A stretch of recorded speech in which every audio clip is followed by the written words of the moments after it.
Hello guys! So for today's video, pag-usapan natin yung napaka-trending ngayon na series, which is yung Linlang. So honestly, hindi ako mahilig sa mga ganitong tipo ng palabas na parang at the end of the day mag-aaway kami ng asawa ko dahil sobrang nakuha yung emosyon ko nung pinapanood ko. So, yun. Pero kasi, na-curious ako doon sa story kasi sobrang trending niya. Maraming nagsasabi, maganda yung acting, maganda yung twist ng stories, everything. So, maganda yung mga positive yung nababasa kong review doon about the series. So, pinanood ko siya in short. Actually, pinanood ko siya ng isang araw. So, kanina nung pagising ko, pinanood ko siya, pero parang putol-putol. As in, gano'n. Siyempre, nag-aasikaso ko ng kiss ko. So, putol-putol habang kumakain ako, pinapanood ko siya. Tapos, pag may mini time ako, i-insert ko yung panonood kasi dito, nadala rin ako. Actually, nakakadala siya, yung kwento ng series na to. So, umpisahan natin. Ano ba yung main context nitong story na to? So, this is about a couple, married couple, na nagkaroon ng problema sa isang relasyon, and at the same time, na-involve yung mga immediate family. So, in reality ba nangyayari to? Opo, nangyayari to. Maraming ganito. So,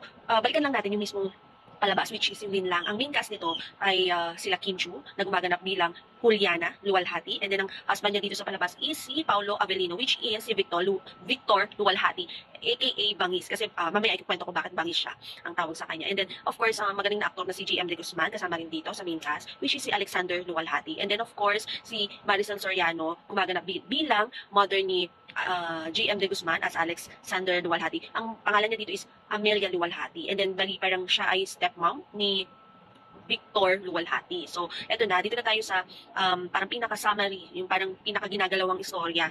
Okay? So, dito, sa palabas, napakabilis ng pacing actually. So dito, ang pinaka-ugat ng kanilang story is maagang nabuntis itong si Juliana Luwalhati. So pinanindigan siya ni Victor Luwalhati, which is si Paulo Avellino. So bata pa lang sila, pinanindigan niya, ginawa niya ang lahat para mabuhay ang kanyang asawa. At syempre, since buntis, yung anak, of course, in the first part of the story, doon sila nakatuloy, doon sila nakatira, doon sa bahay nila Amelia, which is yung stepmom ni Victor. And syempre, nandun yung part na nakikisama, ayan, kailangan makisama ni Juliana. And then nandyan yung part na parang syempre, mahirap sa part ni Juliana. Pero wala siyang magawa kasi nakikita na lamang siya. Okay? At kailangan niya makisama.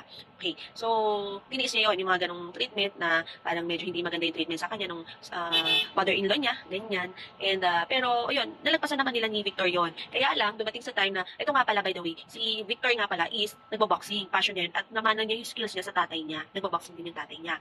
At, pareha sila ng hilig ni Alex, ay Luwalhati, pero, which is yung pagbo-boxing, pareha sila naman na yun. Pero si Alex kasi is nag-continue into law, nag-attorney siya. So, yun ang naging side niya. Ito namang si Victor, pinush-through niya yung pagbaboxing para mabuhay yung kanyang asawa. Actually, pinag-aral niya si Juliana dito sa palabas. So, kumbaga talagang ginawa niya yung best effort niya. Okay? Until such time, okay, na nagkaroon ng second baby, sila, and then pinakasalan ni Victor si Juliana sa civil wedding.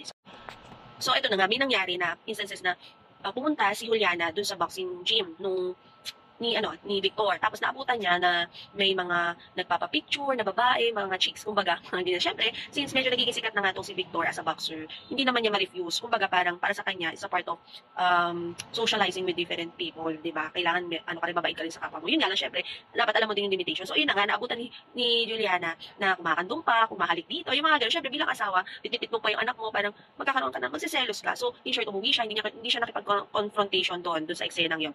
Umuwi siya, pagod na pagod siya, nagmamablaan siya, ganyan. Tapos nag-away na sila ni Victor because of that. And then, habang nag-aaway sila, ito namang anak nila, okay, may anak na sila na medyo maalikot na, naglalaro sa bintana, nahulog. Okay, so pagkahulog, syempre, critical ang condition, dinala sa ospital. Ito, si Victor, ito na, labanan niya. Okay? And, ito na yung chance niya sana na umangat doon sa next level, kumbaga, pang national level na, ganyan. Kaya may nag-offer sa kanya na magpatalo.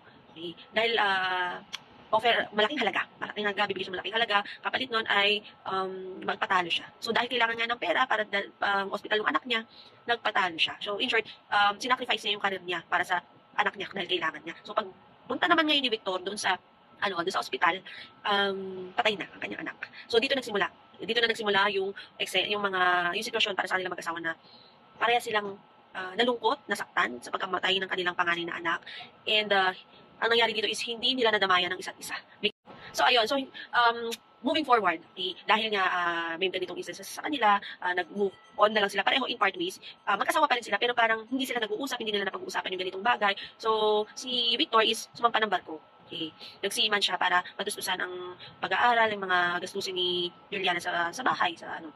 Tapos si Juliana nagtrabaho na rin. Nagtrabaho na rin siya, tapos bumukod na rin siya. Tapos doon na sumingit yung eksena na si Alex Uwalhati is na involved na kasi siya yung laging nandyan para kay Juliana dahil nga nasa barko nga si Victor. So doon na umeksena. So parang dito umikso yung mga pagkukulang na oras, panahon ni Victor para kay Juliana, doon napunuan ni Alexander kay Juliana. So dito na umikot yung story nila. So ako, yan, bilang manonood, etong aking honest review dun sa kanilang acting, dun sa whole story, sobrang nabibilib ako. Actually, hindi talaga ako mahilig sa mga series na ganito, sabi ko nga.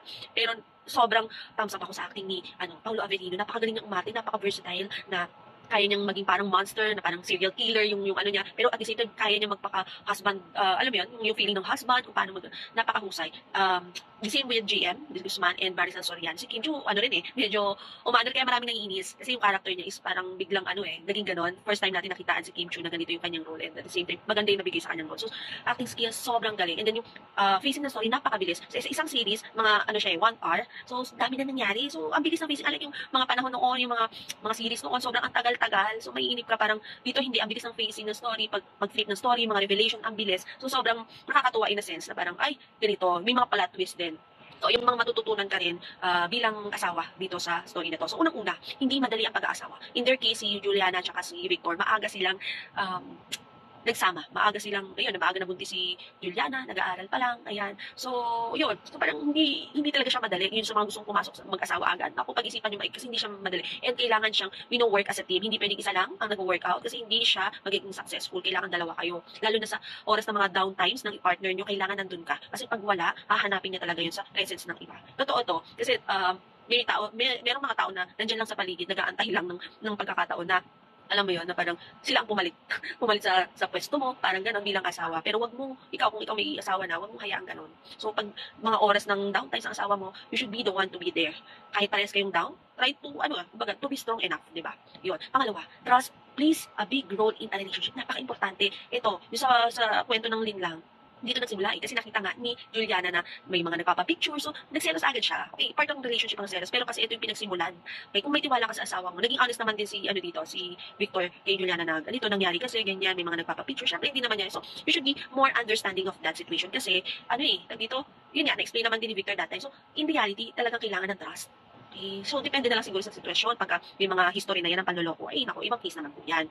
Okay? And then, another is open communication must be present in a marriage. So, hindi pwedeng kikimkimin mo lang pag may nakita kang may nararamdaman ka ng mali sa relasyon. Hindi pwedeng kikimkimin mo lang kasi most of the time, hindi alam ng partner natin na may nararamdaman ka na palang ganyan, ba't hindi mo pa sinasabi? So, sa kanila parang okay lang kayo, pero sa'yo hindi na pala. So, dito, isa rin sa pinag-ugutan na to, masyadong kinimkim ni Juliana, everything na feeling niya naiwan siya sa ere, naiwan siya magduksa nung namatay kasi medyo dumistan si Victor that time. So, yun yung feeling niya. So, yun, parang dito nagkakaroon ng lamat ang relasyon pagka hindi talaga nagiging open. Dumalaki yung issue. Instead na isa lang ang sinasettle, dumadami. So, napaka-importante ng open communication. And then next, know your partner's needs. So, dito, pumasok na maraming pangangailangan si Juliana na hindi na ibigay ni Victor. Kasi marami din siyang pangako na hindi natupad. So, syempre, bilang asawa, umaasa siya. Ayun ang mahirap kasi pag pinaasa natin yung ating partner promises na parang di matupad-tupad. Ang sakit din kaya yun. Sobrang nakaka-disappoint sa part ng mga partner natin, babae man yan o lalaki pinangakuan. Masakit yun. Bilang So, kung meron kayong mga plano, meron kayong mga pangarap, pagtulungan yung mag-asawa. And, ito pa, sabi ko, know your partners. Minsan kasi, ito honest real talk sa mga babae, ayaw namin, yung para bang, kung ano lang yung sasabihin namin, yun lang talagang gagawin nyo. So, most of the time, yung mga lalaki, parang, kung ano lang sinasabi ng babae, yun lang. So, merong side ang babae kasi na, parang, gusto namin, inaalam din nyo, bilang partner, bilang lalaki, yung kung ano yung gusto namin, na parang, effort naman kayo, di ba? May kailangan akong ganito, kailangan ko pa bang sabihin, kailangan ko to.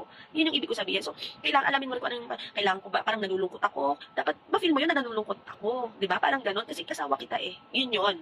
And then, last but not the least, okay, resolve every issue that you have. So, konektado yan doon sa open communication, and then, yun, kailangan na re-resolve siya as soon as possible. Huwag niyong patagalin kasi the more na pinatatagal niyo, dumadagdag yung other issues niyo sa relasyon, which is darating sa time na mawawala na yung feelings niyo sa isa't isa, mawawala na yung amor niyo sa isa't isa, and you will part ways na. So, sayang yung binuo niyong samahan, sayang yung binubuo niyong pamilya.